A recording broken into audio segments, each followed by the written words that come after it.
We go. Greetings, we're back. Elton Brewington from Brightside Global Trade TV. I'm with David Rundell, who has written the, probably I suggest, best-selling book, Vision or Mirage, Saudi Arabia at the Crossroads. And we've had an astounding display and presentation from David about his book and information about Saudi Arabia. And now we're gonna move into another sector that has to do with women in the workplace and bringing women to the forefront of recruiting and jobs, because we have an audience of women and we want to support our women in terms of what it means socially. And we want to hear from him about social programs in Saudi Arabia. Please, David. Okay, well, in terms of providing a good government for Saudi Arabia, the government, first of all, provides security. And keeps them out of wars. The second thing it does is it provides for a growing economy. And the third thing it does is provides gradual social change at a pace that an essentially conservative population is willing to accept and endorse. It is a mistake to think that the people of Saudi Arabia are all screaming for rights that the government is forcing them not to get. In fact, most of the last 40 years, the government has been a progressive force in terms of encouraging gradual change in a very traditional and Islamic society. These people are very religious. They take their religion seriously. They are concerned about what's going to happen to them on the day of judgment. Right. Oh, okay. All right. They do not take, this is not something theoretical to them. No. Okay. Okay. You know, I was shocked that one of the first days I was in Saudi Arabia, and I was traveling in the desert, and I had a guide with me, and I woke up in the middle of 4 o'clock in the morning, and I'm listening to some noise. I said, "What's going on?" I look around. This guy's praying. Okay. And I'm saying, "Wow, this guy is getting up at 4 o'clock in the morning to go pray." It's not because, and I was very new to Saudi Arabia then, so it wouldn't surprise me today, but I was surprised because I said, well, there's nobody here to watch him. Nobody's making him do this. I mean, he's just doing this because he wants to. Right. So, you know, it's a very conservative society. They have also, they've got tribal values, which have a very, I would say, traditional view of women, I guess is what you want to call it. So, any event, starting from this baseline, the government has recognized that things have changed. Okay. That they now have a new generation of people. They now have people who have watched television, who have traveled to other countries, who have been educated in other countries, and that the majority of the people now would like a change. Sure. And so it's not your grandfather's Saudi Arabia anymore. So now the government is promoting very dramatic change, not gradual change. And I'll give you an example of gradual change. Okay. King Faisal introduced schools for girls in the 1960s. Before that, there was effectively girls could not go to school. Okay. When he said, "I'm making schools for girls," and it was the king who did this, hundreds of people came to protest. Wow. Protest. Right. Father said, "Are you kidding me? I'm not having my daughter go to school." Pretty soon my daughter's going to want to get a job. Pretty soon my daughter's going to want to live in an apartment. Pretty soon my daughter's going to come tell me who she's marrying. You got to be kidding me. This is not going to happen. This is not going to happen. So these people were upset. Yeah. And the king said, "Well, you know, you don't have to send your daughter. I'm not making anybody send their daughter. Right. But if you want to send your daughter, I'm going to have some schools where they can go." So some people went and tried to protest. Okay. And this is historically accurate. He had to send the National Guard to some of those schools, just like in desegregation in the South. Wow. Okay, so it was quite analogous to desegregation in the South. There were people who said, no way, this is not going to happen. I'm sure that's true. I'm sure that's So he forced it through, and you know what? 20 years later, nobody thinks about it. Actually, 20 years later, or 40 years later, now there's more women in Saudi universities than there are men. amazing. So Amazing. but it took some Yeah, pushing to get there. yeah. Now, things have changed. The king is now pushing, and he's not getting much resistance. In fact, he's not getting hardly any resistance at all, because he waited, and you could argue he waited too long, but he waited Long until he enough. had a consensus. Right, right. So now he's got probably 80% of the people who think that these changes are right. He's got 20%. These are interesting numbers. I think, he's got 20% of the people who think that the social changes are too much. They Okay. want it to stop, or they even want it to go backwards. Okay. He's got 10% of the people who think, no, this is going too slow. We need, move women further. in Fast. bikinis on the beach. Okay. And the king is putting both of those guys in jail. Oh, really? Oh yeah, Wow. he Okay. is. The He people that is said not no. tolerating. He is not tolerating dissent. I think it must make for interesting conversation to put those two guys in the same jail. Yeah, But they'll resolve their conflicts. basically, he doesn't tolerate dissent. Okay, Okay. but he's okay. got 80% of the people thinking he's more or Doing the less right doing the thing. right thing. Right. So, what are those changes?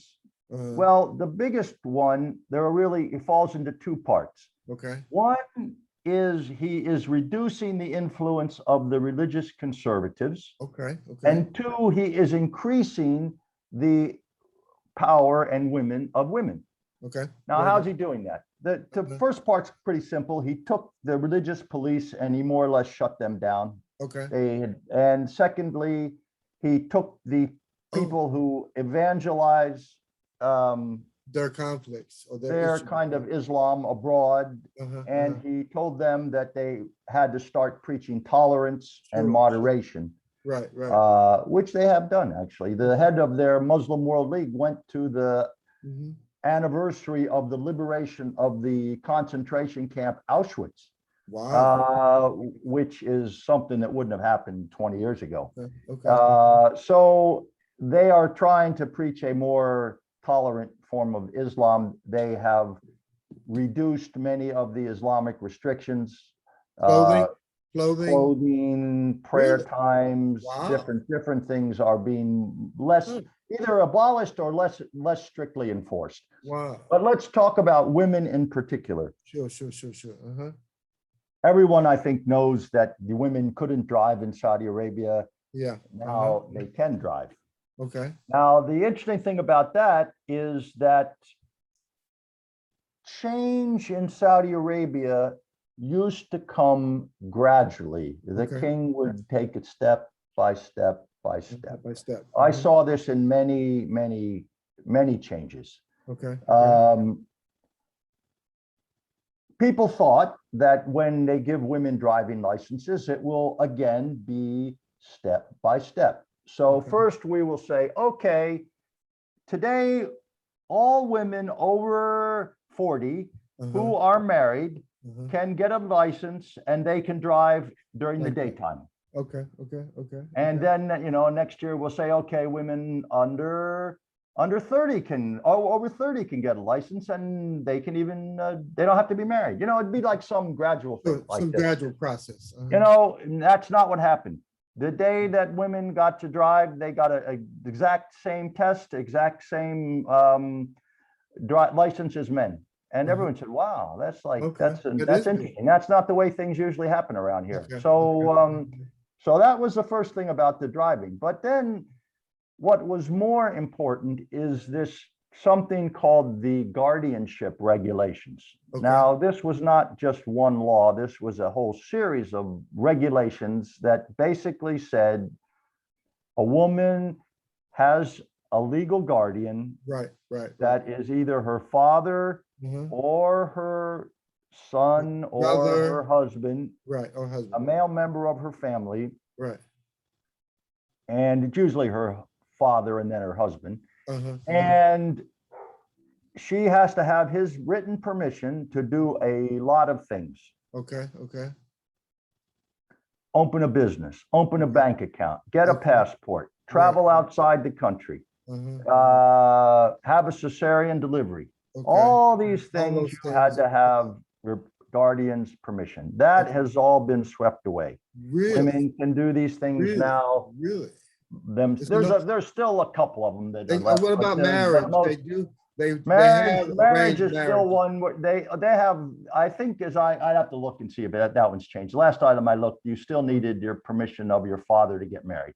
Sure, Obviously okay. not your husband because you're not married, but Right, that's I right. think you still need your permission of your father to get married. Okay. But most of them have, I had to check and make sure about that because that might have changed too. They all been getting swept away. And as I say, it's not just one, because it's not like one law you can just change. There's a whole bunch of them and you change them one at a time. Wow.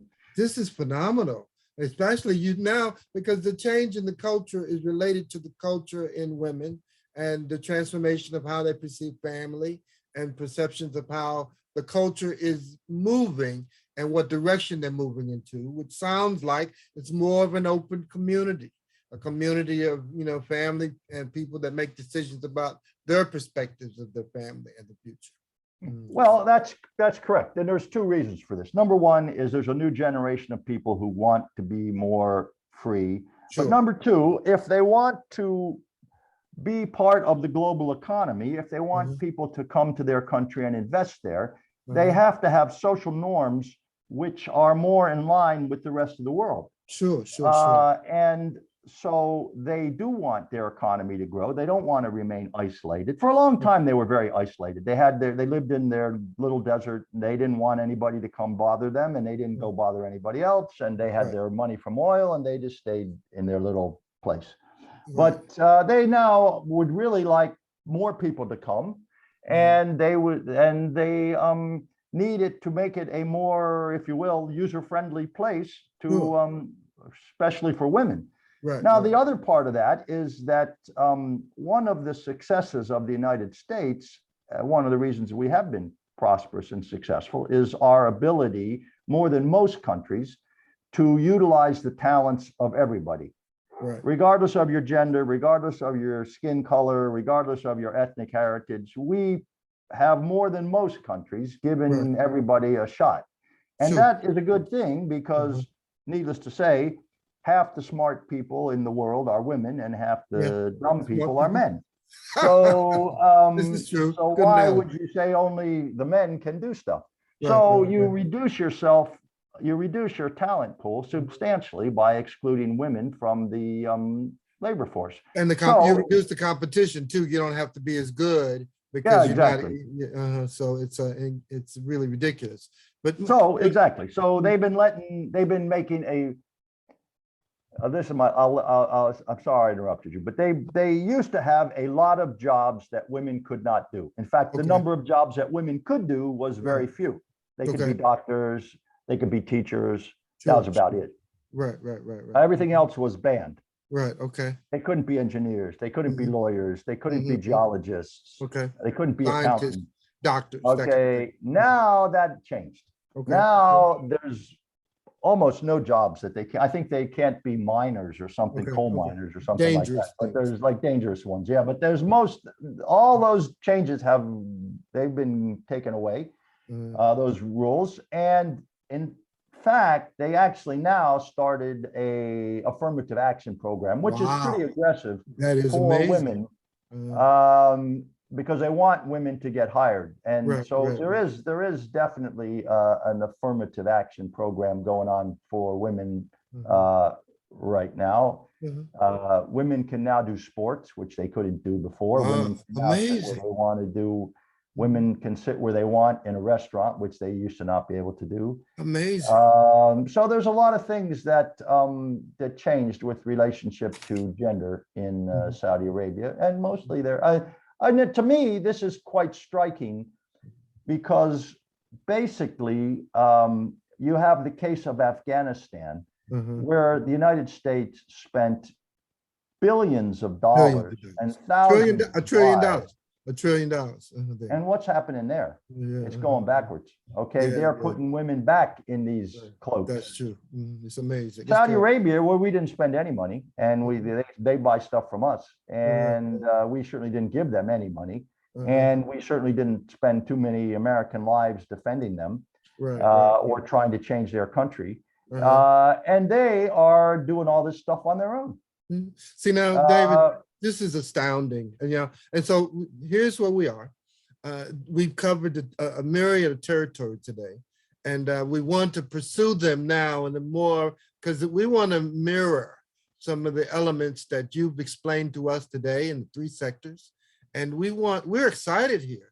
This is an amazing opportunity as you place it.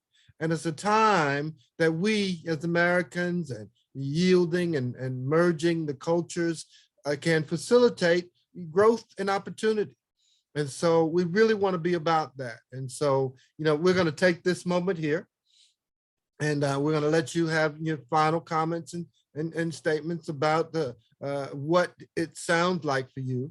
And then we're going to premiere an agenda for the future of our discussions. And want to share with you on December 6th, we have a session and a podcast with the general audience. We'd like for you to, we'll invite you and we'll talk to you more about that. But as a closing condition, wow, what a morning, what a day. Tell me. Well, I've enjoyed it. I've had a good time. Thank you for having me on. Very good, very good, very good. So as we prepare for the next sector, is there something you want to share with us so that we can get a further understanding of what we can look at for the future in discussions? Well, I think one of the issues that's topical today is energy transition and the effort to move away from hydrocarbons. Okay. And very relevant. The surprising thing about that is that the Saudis play an important role in that transition. It was shown to us just the other day that when President Biden asked the Saudis and OPEC to produce more oil to help us get gasoline prices down. They are really the leaders of OPEC, and they are the ones that can help you get oil prices down if you need oil prices to come down. And you probably will need those oil prices to come down in the short and medium term. In order to have the energy transition. And why is that? And I'll be very quick here.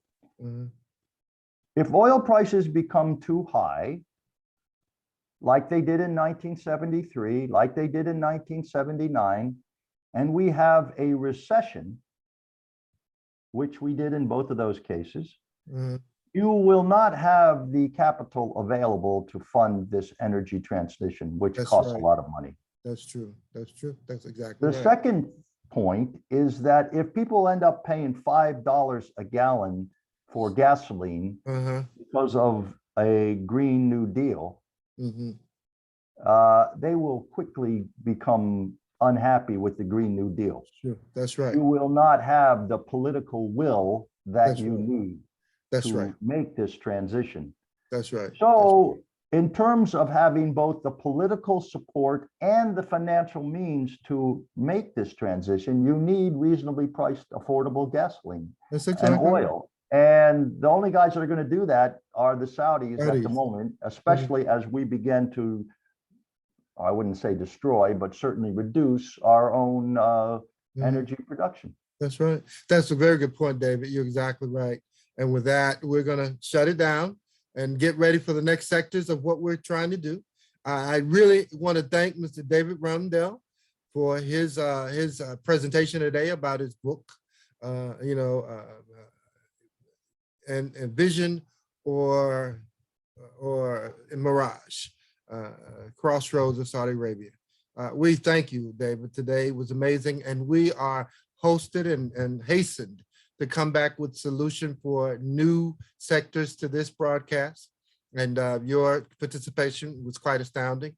And please, those online, make sure that you seek his book out. It can be found on Amazon, I'm sure, and some of the other factors. And we'll make sure that on our channel that we give you specific details about how you can get and collect this book. I'm so excited to read it.